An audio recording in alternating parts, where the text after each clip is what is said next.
Queridos e amados, eu quero dizer que eu estou muito animado em estar no capítulo 15 com vocês, nessa sessão de Romanos. Eu peço para vocês abrirem lá, nós já vamos fazer a leitura. Nós estudamos até o versículo 13, na semana que antecedeu a Semana Magna da Escola Charles Spurgeon aqui. E agora daremos, então, continuidade. Eu sou muito grato por poder estudar a Palavra de Deus dessa forma com vocês, olhando pedacinho por pedacinho, esperando que Deus possa construir quem Ele é em nossas vidas. Eu estou vendo o Josique aqui com a gente. Seja bem-vindo, querido, coisa boa vê-lo. Encontrei com ele nesses dias, está aqui conosco hoje também. É o seu pai, Marcos, que está aqui hoje? Eu vi ali, sejam muito bem-vindos, que coisa boa. Eu vi ali. Também o pessoal de Maringá está aqui conosco hoje. Então, gente, que coisa boa tê-los sempre aqui. Os demais acredito que são de casa aqui. Então, o centro que segura o mundo. E algumas semanas eu dei para vocês uma aula na Escola Bíblica Dominical que trazia o tema Centrados em Cristo, Descentralizados no Mundo. E é exatamente isso que agora esse texto faz, tá? E nós vamos olhar para esse centro que sustenta, tá? E eu quero iniciar dizendo que existe um tipo de estabilidade que a gente só percebe quando ela está ausente. Eu vou falar de novo, porque a gente tem que prestar atenção aqui. Existe um tipo de estabilidade que a gente só percebe quando ela está ausente. Coloque ele para mim. Escolha algo que gostou nessa bicicleta, tá? Você tem que escolher algo que você gostou. Peguei uma bike muito boa, tá? O que você escolheria? Você só vai poder levar uma parte dela. Você não pode levá-la inteira, é só uma peça, uma parte. E é a parte que você considera a mais importante dessa bicicleta. Quem falou? Qual? Sandra, qual parte você escolheu? Catraca. Alguém escolheria a catraca, né, cara? Eu nem saberia o nome direito, mas deve ser esta parte aqui. Vamos deixar para alguém que fale, querido. O banco faz diferença. Ele pode ser muito dolorido, dependendo, né, do banco da bicicleta, é um sofrimento, né? Ele já vem com um sofrimento. Então, o bom mesmo é o banco daquela barra forte, antiga, né, que ele tem até umas fitinhas atrás, assim, uma mola, né? Aquele é o ideal, né? Fale. As rodas. É importante, né? Porque seria uma peça importante para a bicicleta funcionar e vocês estão levando. Agora, acho que todo mundo aqui escolheu uma peça, certo? A minha pergunta é: quem escolheu o eixo? Ninguém. Teve um que escolheu o eixo, né? Porque você pode passar anos, ela não aparece, na verdade, aqui. O eixo não está visível nessa bicicleta, ele fica por dentro, né? Você pode passar anos sem pensar no eixo de uma roda, né? Depois eu aprendi que tem o eixo cardan, né? Marcos, me ajude, né? O eixo diferencial. Aprendi um pouquinho olhando para isso. Aí a gente pode passar anos. Você admira a bicicleta, a corrente, o guidão, o quadro, a pintura, o sino, e nunca elogia o eixo, que é essa pecinha aqui que eu coloquei para vocês. Mas tire o eixo. E em poucos segundos, tudo que parecia estar funcionando vira um caos. E essa é a ideia do eixo. Ele é necessário para que ela funcione. E, meus amados, há algo em nós que ama o que aparece. A gente olha a bicicleta, uau!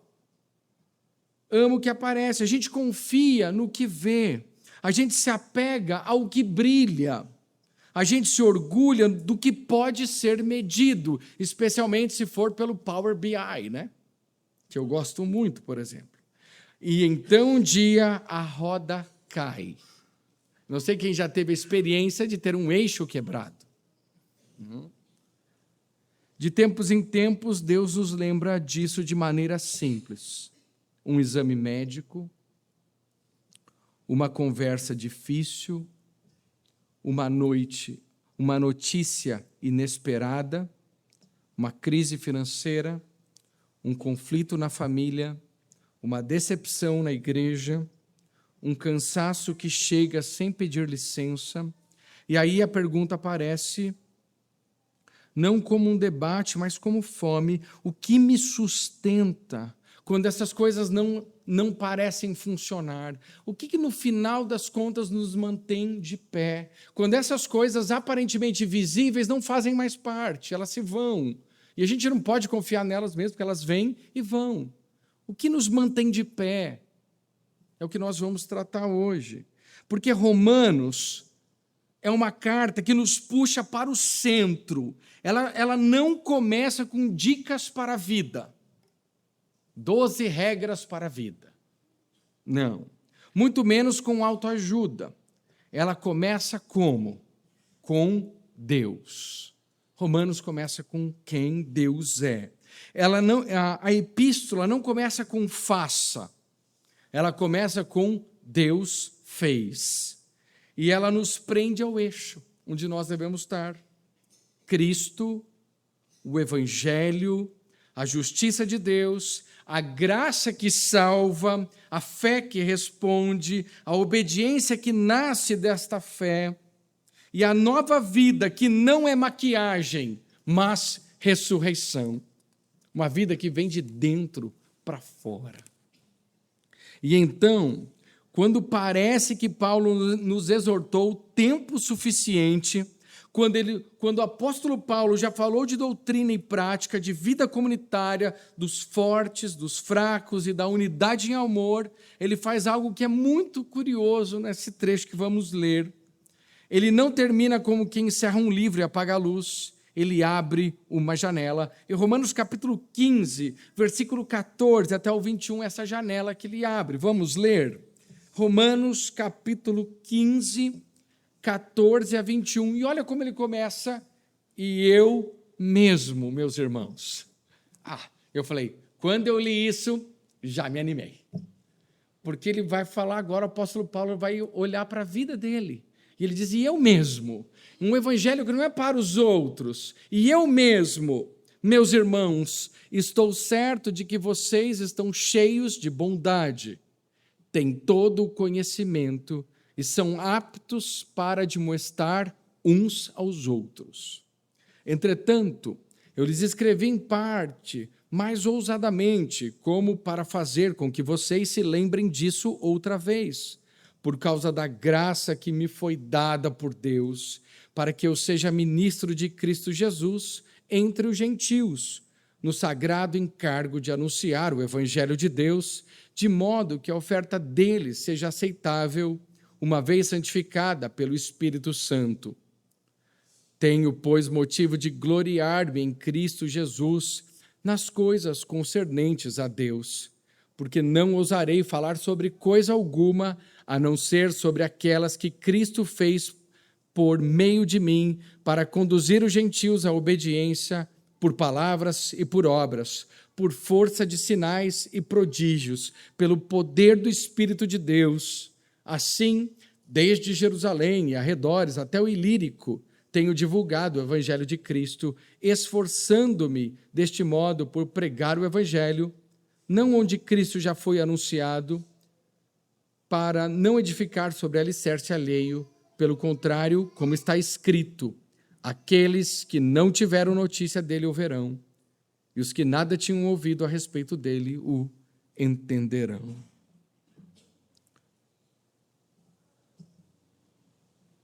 O fluxo que estamos vindo desde o capítulo 14 é tremendo. No capítulo 14, ele começou a falar sobre quem? Os fracos ou os fortes na fé? Ele começou falando com... Ele está abordando os dois grupos dentro da igreja, mas estava falando com os fracos na fé, né? E os fracos não deveriam julgar. E essas eram as questões da consciência. Os fortes não deveriam desprezar. E esse é o capítulo 14. No capítulo 15 ele diz, fracos e fortes Não existe uma igreja dos fracos, não existe uma igreja dos fortes, de consciência. Vocês vão ter que estar juntos, vocês vão ter que trabalhar juntos. Isso é a essência da graça, isso é a reconciliação que Jesus fez, quebrando as barreiras e colocando vocês no mesmo lugar, e a igreja é esse lugar tão diverso, onde nós podemos amar e servir uns aos outros, mesmo quando somos muito diferentes. E agora ele diz, no capítulo 15, vocês devem aprender a trabalhar juntos. E esse foi o início do capítulo 15. Quando chega agora, mas não é só para vocês ficarem no lugar. Agora eu vou pôr vocês para se movimentar. É hora de vocês dois unirem esforços e proclamarem o evangelho. E como grande incentivo ele dá o exemplo dele mesmo. Paulo aqui fala de si mesmo, mas não é uma autobiografia no sentido comum, tá? É teologia em carne e osso. Cadê o Clóvis? Está aqui? Está lá, Clóvis está lá. Vocês perceberam a oração do Clóvis hoje na ceia? Que ele falou, nós que estamos no Evangelho, no Novo Testamento. Nós que estamos no Novo Testamento. Eu falei, isso é dramatização. Eu ali, não é? Ele se coloca dentro do Novo Testamento, nós do Novo Testamento. Ele não diz o Novo Testamento da igreja, ele diz nós do Novo Testamento, como se aquilo fosse dramatizado. Essa é a minha vida, essa é a minha história, é da onde eu faço parte. Não é um assunto do passado, é do presente. Tanto é que Atos, que os alunos da escola Charles Spurgeon vão estudar semana que vem, vocês perceberam que ele termina meio inconcluso? Porque ele quer dar esse gostinho para a igreja no século XXI, dizendo, não, a gente continua essa história, o evangelho continua sendo proclamado, o evangelho continua avançando, o evangelho que é imparável. Esse é o nosso evangelho, esse é o nosso Novo Testamento, essa é a nossa vida. É tremendo isso. E ele diz o seguinte, deixe-me mostrar o que acontece quando uma vida fica centrada em Cristo. O resultado é inevitável. Uma vida centrada em Cristo é uma vida descentralizada no mundo. Eu vou explicar isso para vocês. O Evangelho faz isso, de Jerusalém, Judeia e Samaria e até os confins da terra. É isso que ele faz. E depois que Paulo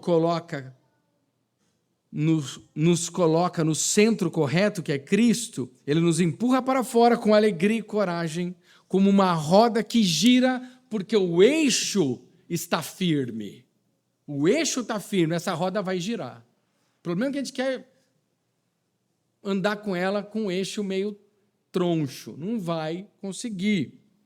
E aí, meus amados, o que acontece, é a pergunta que a gente tem que responder aqui hoje, quando uma vida está centrada em Cristo?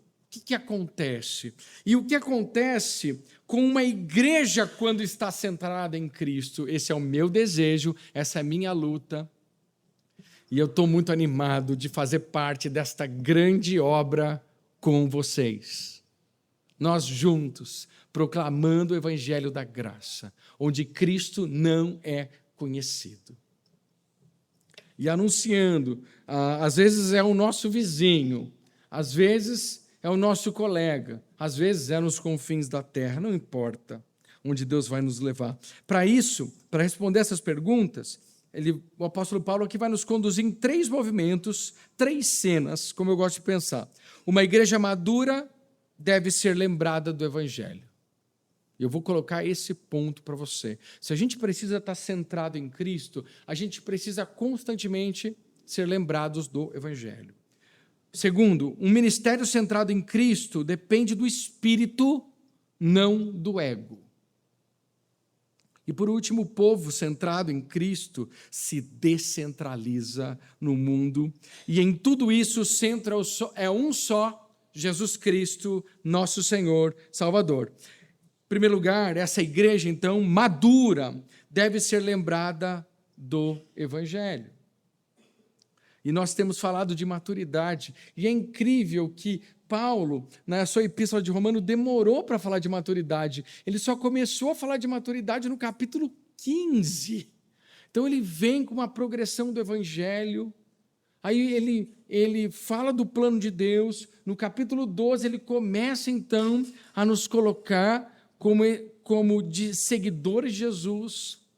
E agora, sim, ele fala de maturidade. Falamos no último sermão. Vamos continuar esse tema hoje. São poucos cristãos maduros que existem. Hoje em dia, não é tão comum cristãos maduros, né? Existem muitos cristãos que não crescem espiritualmente.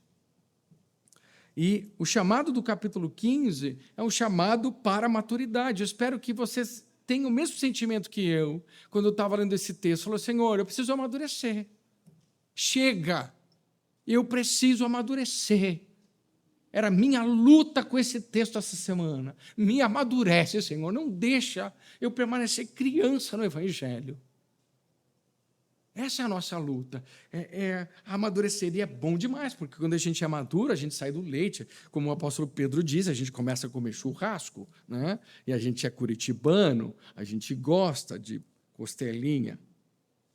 E aí vai. Então, Paulo começa nos lembrando, com uma frase cheia de tato e verdade. Vamos ler novamente. Versículo 14 e 15. E eu mesmo, meus irmãos, estou certo de que vocês estão cheios de, falem aí para mim, bondade. Tem todo o quê? O conhecimento. E são aptos para fazer o quê? Admoestar uns aos outros. Isso é maturidade. E ele segue um pouquinho. Entretanto, eu lhes escrevi, em parte mais ousadamente, como para fazer com que vocês se lembrem disso outra vez, por causa da graça que me foi dada por Deus, para que eu seja ministro de Cristo Jesus entre os gentios, no sagrado encargo de anunciar o evangelho de Deus. E ele os lembra novamente deste sagrado encargo. Então, ele é tão terno aqui, o apóstolo Paulo, e diz, meus irmãos, eu estou certo de que vocês estão cheios de bondade, têm todo o conhecimento e são aptos para admoestar uns aos outros. Como pastor da Igreja Batista Calvário, eu acho que a gente não chegou aqui ainda. Eu acho que a gente vai ter que trabalhar hoje para isso. Eu acho que a gente vai caminhar para isso. Porque perceba a sabedoria pastoral aqui. Paulo acabou de passar vários capítulos exortando. Ele falou de sacrifício vivo, capítulo 12, de humildade, de amor sem fingimento, de submissão às autoridades, no capítulo 13. Ele falou de liberdade cristã, ainda no capítulo 13, e da unidade entre fracos e fortes, no capítulo 14 e 15. E agora, ele faz uma coisa que líderes inseguros raramente fazem. Ele elogia. Isso é muito legal. Ele os chama de irmãos. Ele afirma estar convicto. E, meus amados, se queremos ser essa igreja, nós vamos ter que aprender a trabalhar juntos. Nós vamos ter que aprender a depender uns dos outros. E aqui são 3 palavras: bondade, conhecimento e capacidade de admoestação mútua. Isso é maturidade espiritual. Se você não sabia até hoje o que é maturidade espiritual, pronto, facinho, facinho. Bondade, conhecimento e capacidade de admoestar. Não é maturidade com aparência de maturidade. Não é a pessoa que fala bonito, mas não suporta ser contrariada. Não é a pessoa que sabe citar autores, mas não sabe ouvir. Não é a pessoa que defende a verdade com uma alma que parece não ter sido tocada pela graça. Não. Não. Maturidade aqui tem, sinta. Sentiu? Bondade. Esse cheirinho de bondade. Ela tem esse cheirinho de bondade. Pega aqui, ó. Pega. Sente. Tem textura de comunidade. Tem textura de comunidade. Não se preocupe que eu não vou mandar você cumprimentar quem está do seu lado, aquela coisa, sabe? A gente é curitibano, né, pessoal? Não dá, né? Então, mas ela tem essa textura de comunidade. A gente se enxerga como igreja, como corpo, como família. E ela, por último, tem coragem de corrigir e a humildade de ser corrigido. É difícil, certo, senhores? Você não sentiu Uau, realmente, é difícil cristãos maduros hoje em dia. Você tem que juntar elementos de bondade, de conhecimento, de admoestação. E a admoestação é a correção mais severa. Quando se trata de correção, das palavras a mais severa. E é uma coragem, mas sem perder a bondade e a graça. Então, você tem que ter tudo isso junto, porque admoestar é fácil.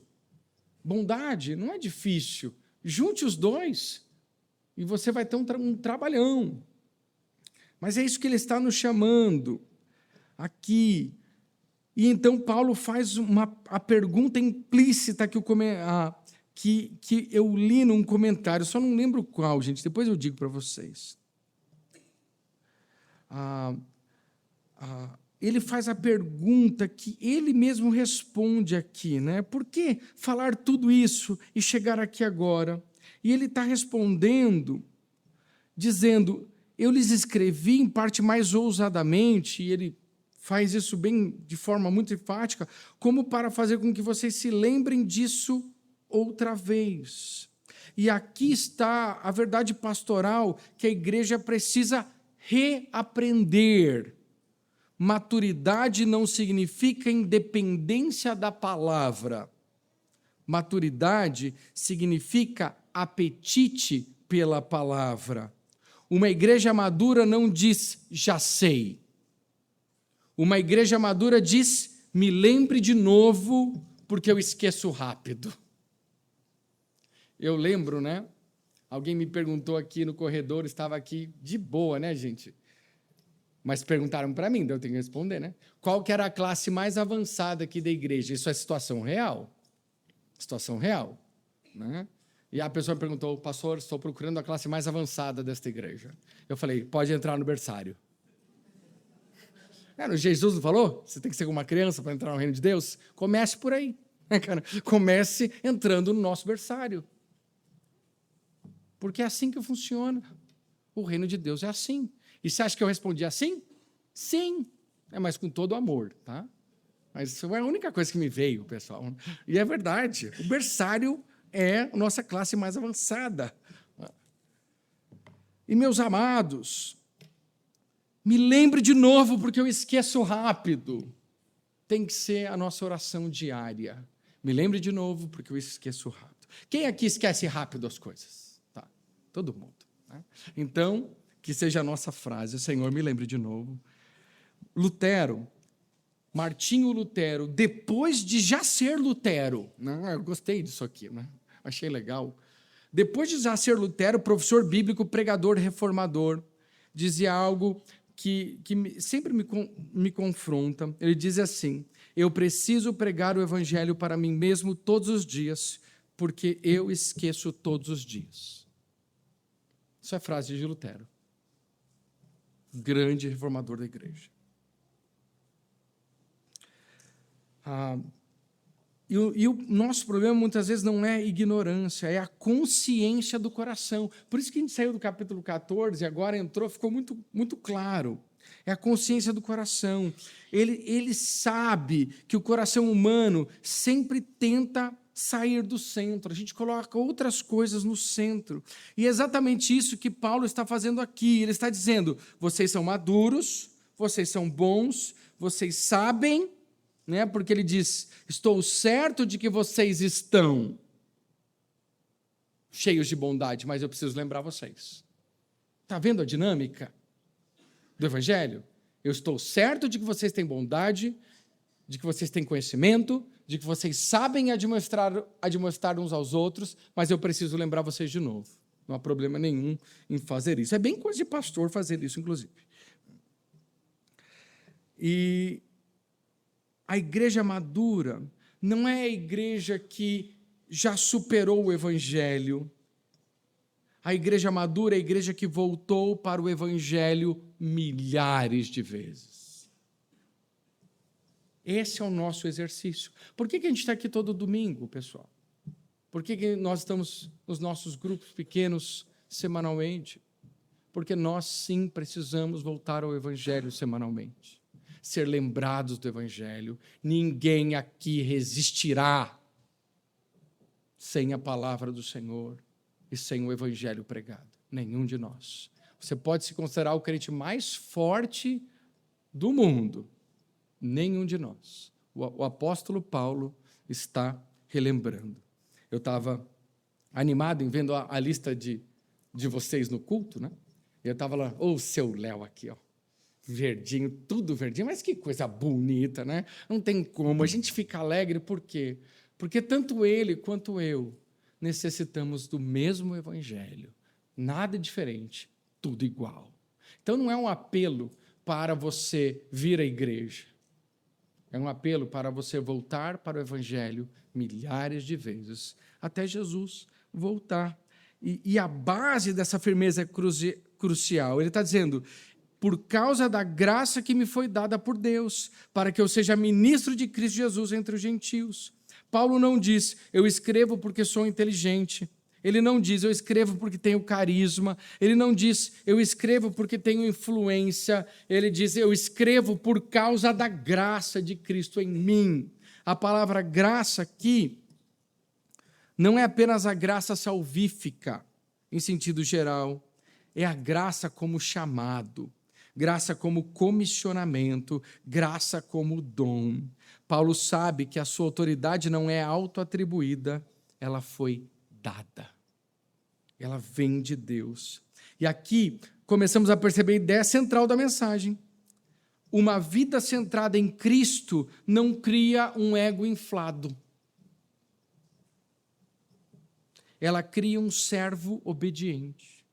Um homem que sabe que tudo o que tem é graça. E uma igreja centrada em Cristo não se ofende com a verdade, quando a verdade vem com amor. Ela sabe ser lembrada, mesmo que doa, porque ela sabe que o evangelho é o centro que precisa ser lembrado, não uma informação que foi arquivada. Então, o evangelho não é uma data na Bíblia, você pode pôr a data, é muito legal, não é uma data na Bíblia, né, que diz em 1986 eu aceitei Jesus. Não é uma coisa para ser deixado lá atrás. Muito menos o evangelho é Deus me salvou e agora a santificação é a minha parte, como tão comum também. Não, tudo é de Deus, Ele faz tudo na nossa vida. Se Ele nos salvou, Ele vai nos santificar, e eu já estou pulando para a próxima parte, então não posso. E aqui eu faço uma aplicação. Você pode estar na igreja há muito tempo, você pode ser cheio de conhecimento, mas a pergunta mais importante da noite é, sua vida transborda bondade? Ser bondoso. Porque se você pode estar cheio de todo o conhecimento do mundo, se você não transbordar bondade, você não demonstra ser um cristão maduro. Nossa vida precisa aqui.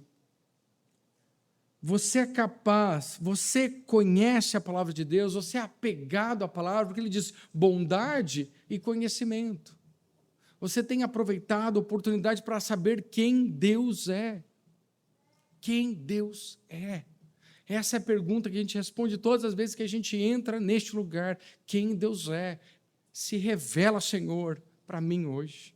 Quem o Senhor é. E você é capaz de admoestar e ser admoestado? Qual foi a última vez que você admoestou alguém?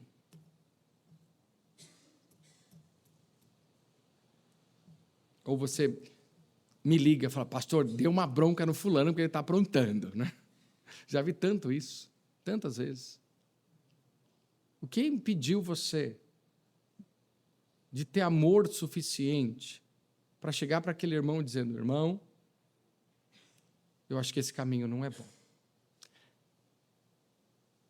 São pouquíssimos os crentes que têm coragem de admoestar alguém. Na nossa sociedade relativista, na nossa sociedade individualista, ela é pluralista, mas ela é absolutamente individualista, então você não mexe com ninguém. Você não toca em ninguém. E se você fizer, o dano é alto. As pessoas têm medo, já foram tão machucadas por causa de admoestação. Muitas vezes também não justificando admoestações sem amor, né, pessoal? Tem gente que a admoestação não é uma desculpa para você ser grosseiro com as pessoas ou falar o que está pensando. Né? Você quer admoestar alguém? Vou dar a dica de ouro. Qual que é a primeira coisa que você vai fazer? Orar, né? Porque o amor vem da cruz. Então a gente tem que orar. Falar, Senhor, eu já fiquei com raiva de gente que eu tive que chegar na cruz e falar, Senhor, estou aqui, está eu, o Senhor, a cruz aqui, eu quero estar aqui. E Deus derramar o amor e o perdão, e isso é possível. Mas, vamos para a parte prática. Escreva. Escreva. Escreva. Leia para alguém. Uma pessoa de confiança, sua esposa, por exemplo, se quiser. Permita ser corrigido. Antes de admoestar, permita ser admoestado. Cadê o Valber? Lembra, Valber? Alguém me ofendeu feio uma vez, né? O Valber já viu isso. É normal.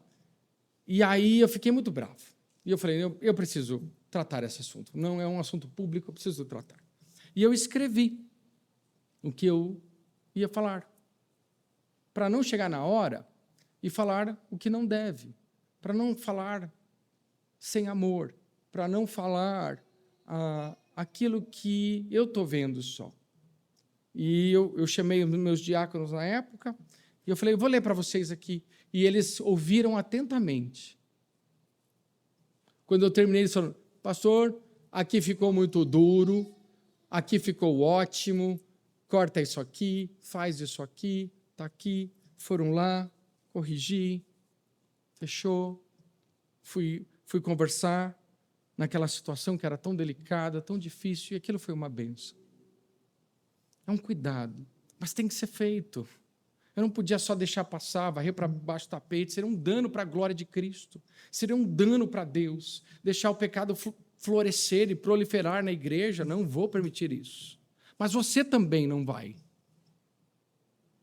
Porque são pouquíssimos que permitem ser admoestados, e são muito menos aqueles que admoestam. Quem dera, Deus nos dá tanto amor de se importar com a vida uns dos outros e falar, o que você está fazendo é ótimo, eu quero aprender. Não é só também corrigir. Isso faz parte. Mas é esse processo de bondade, de conhecimento. Olha, eu aprendi uma coisa que eu acho que vai servir para você. Quantas vezes? E eu vou dar dica de ouro número 2. Você quer ter amigos de verdade? Você vai ter que ter maturidade para isso. Os meus amigos não têm dó. Eles têm piedade, mas eles não têm dó, né? E eu estou com eles e a gente tem esse exercício direto, sempre, acontecendo isso. Nossos relacionamentos, todas as vezes que há admoestação, ele se aprofunda, isso é bom demais. Termino, ponto 1, dizendo que a maioria dos nossos problemas não nasce de ignorância total, nasce de esquecimento. Nós esquecemos do centro, e quando o centro some, o mundo inteiro vira peso. Que você seja esse irmão que vai lá, filho, vem comigo aqui. Ei, volta aqui. Está meio na periferia aí. Bora, vamos para o centro. Vamos junto para o centro que é Cristo. E se a gente fizer isso, a gente vai ter um ministério centrado em Cristo. Todo mundo aqui apontando para o centro. E E eu quero dar o ponto maravilhoso, porque ele depende de quem? Ele depende do Espírito e não do ego. E essa é a boa notícia aqui no capítulo 15, porque Paulo nos leva ao coração do texto. E aqui o vocabulário ele muda, tá? Ele fica mais cultual, mais sacerdotal, mais carregado de imagens do Antigo Testamento, a partir do 16b. Note aqui, meus amados, note aqui. Eu vou começar do comecinho do 16 para ficar mais fácil. Para que eu seja ministro de Cristo Jesus entre os gentios, o sagrado encargo de anunciar o evangelho de Deus, de modo que a oferta dele seja aceitável, uma vez santificada pelo Espírito Santo. Tenho, pois, motivo de gloriar-me em Cristo Jesus nas coisas concernentes a Deus, porque não ousarei falar sobre coisa alguma, a não ser sobre aquelas que Cristo fez por meio de mim, para conduzir os gentios à obediência, por palavra e por obras, por força de sinais e prodígios, pelo poder do Espírito de Deus. Então, agora, o que Paulo está dizendo aqui? Ele recebeu graça, né? E é impossível de ler isso com pressa, porque aqui Paulo se descreve como que alguém que serve ao evangelho de Deus como um sacerdote. Ele pega as imagens de altar, de oferta, de santificação, imagens muito do Antigo Testamento aqui. E ele não está dizendo que é sacerdote literalmente, tá? A linguagem aqui é metafórica, mas a metáfora aqui é teologicamente potente, tá? E isso me lembra um pouquinho dessa ideia de sacrifício, de altar, de morte. E Bonhoeffer diz, quando Cristo chama um homem, ele o convida a vir e morrer. Eu gosto do Bonhoeffer nesse sentido. A vida dos convertidos se torna uma oferta. E a santificação não é a obra de Paulo, é a obra do Espírito. E eu estava hoje orando no começo desse culto, com o pastor Leonardo, eu falei, Léo, eu preciso entender isso melhor. Eu preciso aprender a descansar que a obra é do Espírito. Eu não consigo, não dá. Então, eu quero pedir que Deus me conceda toda a paciência do mundo com os meus amados e queridos irmãos, sabendo que Deus tem o tempo certo de trabalhar no coração de cada um deles de forma diferente. E foi o meu pedido de oração aqui E isso é muito paulino, né? E eu gosto muito do apóstolo Paulo por causa disso. Ele me ensina todo o tempo, inspirado pelo Espírito Santo. É a graça de Deus. E aqui está a humildade que só um coração centrado em Cristo consegue sustentar. Evangelismo não é caça de troféus, ministério não é palco, conversões não são medalhas. O Tolkien, na magnum opus dele, O Senhor dos Anéis, entendeu algo que Paulo está dizendo aqui. Conhece esses dois? Quem é? Cadê as crianças? Eu pus para vocês lá. Quem é? Saruman, o branco, e Gandalf, o cinzento. Depois ele se torna o branco, porque ele meio que assume o lugar, né? É só lendo os livros para entender isso. Mas é legal, porque há um tipo de ministério que se alimenta do ego. E ele acontece mais ou menos o que aconteceu com o Saruman. A obra se torna a extensão do eu. Mas há um tipo de ministério que se alimenta de um centro que é fora de si. E por isso não precisa ser o centro, o que parece que o que acontece com Gandalf. Tá? E é por isso que Paulo diz, não ousarei falar, senão daquilo que Cristo fez por meu intermédio. O que a gente precisa entender é que a gente é só instrumento. Cristo é o agente. Sempre. E o Espírito é quem santifica a oferta. Paulo aqui não está construindo uma marca pessoal, ele está conduzindo pessoas ao altar de Deus. E ele sabe, se o Espírito Santo não santificar, nada se torna aceitável. Se o Espírito Santo não estiver hoje em nossa igreja, trabalhando nos corações, operando em nossas vidas, nós vamos sair daqui do mesmo jeito que entramos. Por mais lindo que seja o discurso, por mais belas que sejam as músicas, por mais afinados que sejam os instrumentos da orquestra, se o Espírito Santo de Deus não tocar em nosso coração e não santificar as nossas vidas, não adianta. Por isso, temos que clamar a presença de Deus em nosso meio. Senhor, opera por meio da palavra, que o teu Espírito Santo, que é aquele que conduz a igreja, possa abençoar a sua palavra para que ela possa falar ao meu coração e não só à minha mente. Há um perigo nisso. Então Paulo continua: tenho, pois, motivo de gloriar-me em Cristo Jesus nas coisas concernentes a Deus. E em seguida ele estabelece aqui a fronteira que protege o coração do ministro e dos líderes e dos maridos e das esposas. Ele diz: porque não ousarei falar sobre coisa alguma, a não ser sobre aquelas que Cristo fez por meio de mim. Ela é uma vacina contra 2 pecados, contra a falsa humildade, que finge não ter fruto nenhum, e contra a vanglória, que assume que o fruto é seu. Paulo assume aqui que houve fruto, e assume que houve impacto, que houve transformação real por sinais, prodígios, mas ele diz: Cristo fez por meio de mim. Foi Cristo que fez. Paulo é só o instrumento. Cristo é o agente. E qual é o objetivo desse fruto? Aqui ele diz: para conduzir os gentios à obediência. Aqui aparece de novo esse tema de Romanos, do início ao fim, que é a justificação pela fé, que é a obediência pela fé.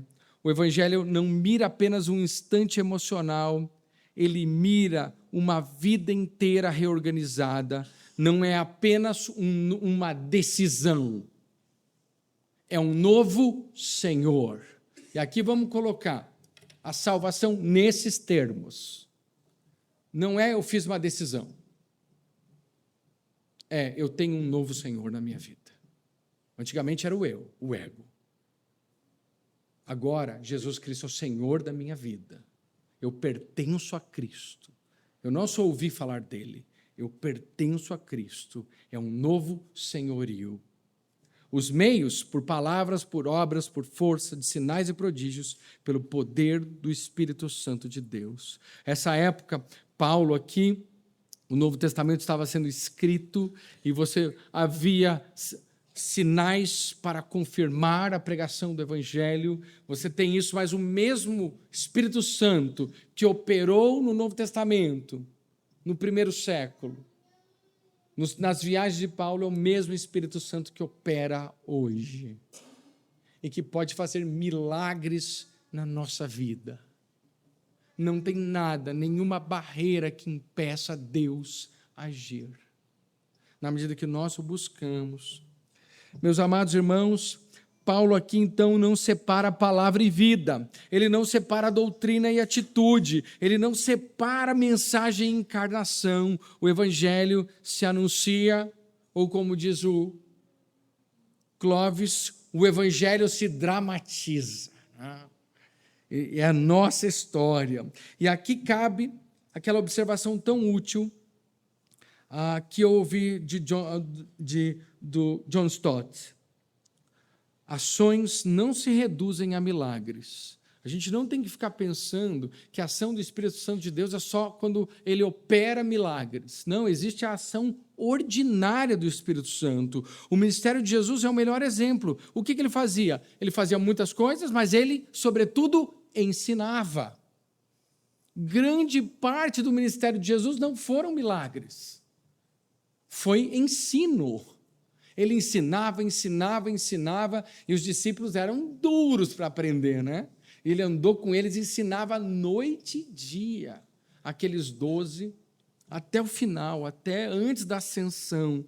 Então, fazia e ensinava. A igreja do primeiro século também, vida em comum, é ação do Espírito Santo. Sabe aquele marido que chega em casa de boa? Aquela esposa que trabalha pelo seu lar, para que Cristo seja o centro. Isso é ação do Espírito. É o Espírito Santo que faz isso. Sabe, o cuidado dos necessitados também é ação do Espírito Santo. Há um evangelho que pode ser ouvido e há um evangelho que pode ser visto.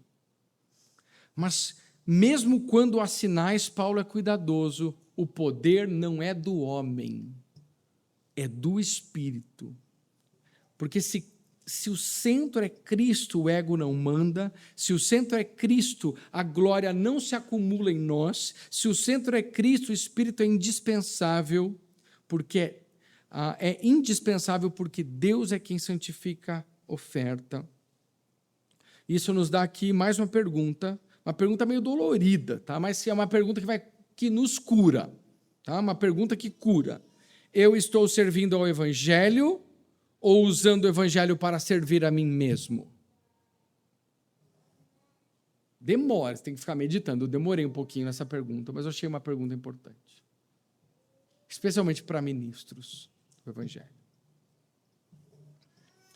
E outra, eu consigo dizer com honestidade, não ousarei falar de coisa alguma senão daquilo que Cristo fez? Não é o que eu fiz por Cristo, não é o que eu fiz para Cristo, é o que Cristo fez por meio de mim. Essa é a maneira correta de nos centrar no Evangelho e não perder o centro. E por último, vocês estão muito pacientes comigo hoje, um povo centrado em Cristo vai se descentralizar no mundo. E agora Paulo coloca um mapa na mesa, ele fala, gente, chegou a hora. Eu escrevi para vocês tanto tempo, mas agora eu vou pôr um mapa na mesa. Põe o mapa aí, gente. Aê, né? E Paulo então põe o mapa e fala, agora vamos falar do que interessa mesmo. Vamos lá, vocês são maduros, então a gente vai fazer missões. Fracos e fortes, vem cá. Eu uni vocês. Não para vocês ficarem aí, deitados na rede. Eu uni vocês para que vocês cumpram o propósito de anunciar Cristo onde Ele não é conhecido. Assim, desde Jerusalém até os arredores e até ao Ilírico, que era longe, tenho divulgado o Evangelho de Cristo, esforçando-me por pregar o Evangelho onde Cristo já foi anunciado. Aqui, o comentário faz uma observação crucial.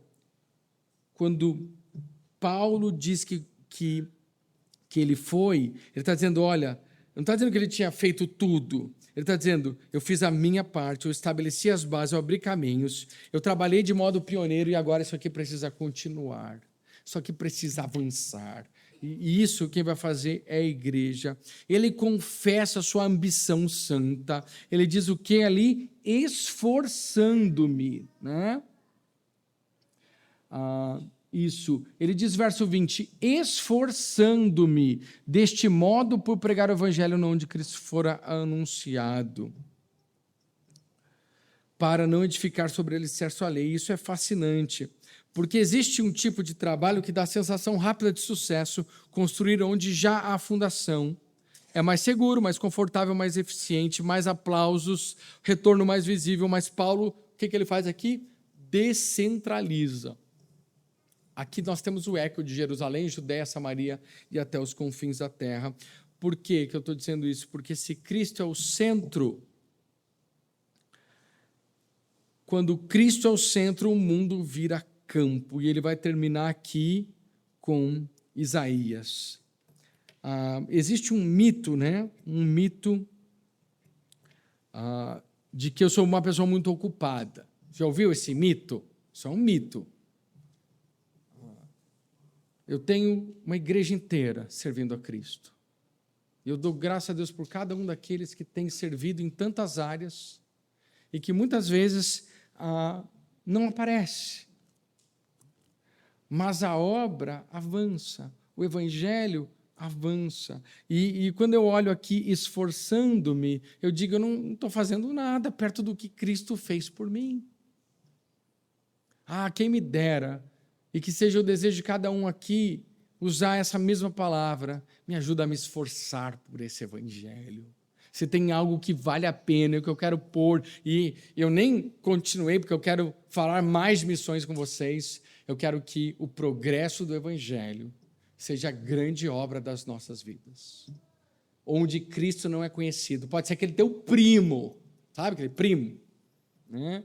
Pode ser aquele seu vizinho, pode ser aquela pessoa que não conhece o Evangelho, que essa seja a grande obra de nossas vidas. E é bom, né? Sempre quando eu estava na igreja, especialmente quando eu fui para Barueri, eles me lembraram, né? Porque eu me apresentava como missionário, sabia, Dani? Eu ia pregar num lugar, eu falava, pastor, não, na verdade eu sou missionário, né? Eu começava assim, daí o pessoal ficava assim, ai, lá vem, né? Eu falava, meu ministério, eu sou pastor de uma igreja, mas meu ministério principal é entre povos não alcançados. Eu trabalho como missionário em 4 etnias diferentes, Daniel, Samuel, Ana e Elisa, né? Eu trabalhava entre os pagãos, né? Eu brincava, todo dia chegava em casa, estava lá os pagãozinhos lá, né? Eu falava, Senhor, me ajuda a falar do Evangelho. E cada um daqueles pagãos, né, que não conheceu o Evangelho, entendeu o Evangelho por caminhos diferentes. Eu lembro, a Pulca não está aqui, acho que elas estão no cultinho hoje lá. E eu lembro o dia que eu estava mais cansado, quebrado, exausto, eu não tinha força para andar direito, e eu falei, eu vou ter que ir para casa, porque eu tenho que fazer o cultinho infantil, o cultinho da criançada. Eu cheguei tão cansado aquele dia, do trabalho, que eu tive que deitar no sofá. Eu falei, não vou, gente, hoje o pai não vai conseguir ler. Não consigo ler. Vou deitar no sofá e cada um de vocês vai me contar como que vocês conheceram Cristo como Salvador. Um barato aquilo. E eu lá meio dormindo, né, olho fechado, né, cara? Meio cochilando, eles contando, eu ouvindo aqui. E o Dani falou, Samuel falou, aí a Ana também falou. E a conversão de todos eles marcou muito, assim. E a Elisa falou, pai, eu não consigo contar, eu não sei, isso não aconteceu comigo. Ainda. Falei, ainda, porque a gente vai resolver isso hoje. Já despertei na hora. Opa, né? Bora aqui, vamos pregar o Evangelho onde Jesus não foi anunciado. E aquele dia eu preguei o Evangelho para ela. Né? O Dani, eu lembro que ele falou, foi aqui, com uma professora, aqui no cultinho, que ele entendeu o Evangelho. Aqui nas salinhas aqui da igreja, num culto. Então, Deus vai fazendo esse desenho. E a gente tem que ter esse alvo de pregar o Evangelho, onde Cristo não chegou.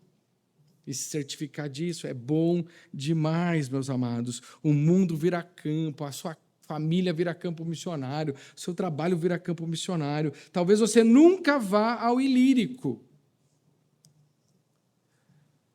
Mas a pergunta é, todos nós seremos centrados em Cristo o suficiente para sermos descentralizados no mundo?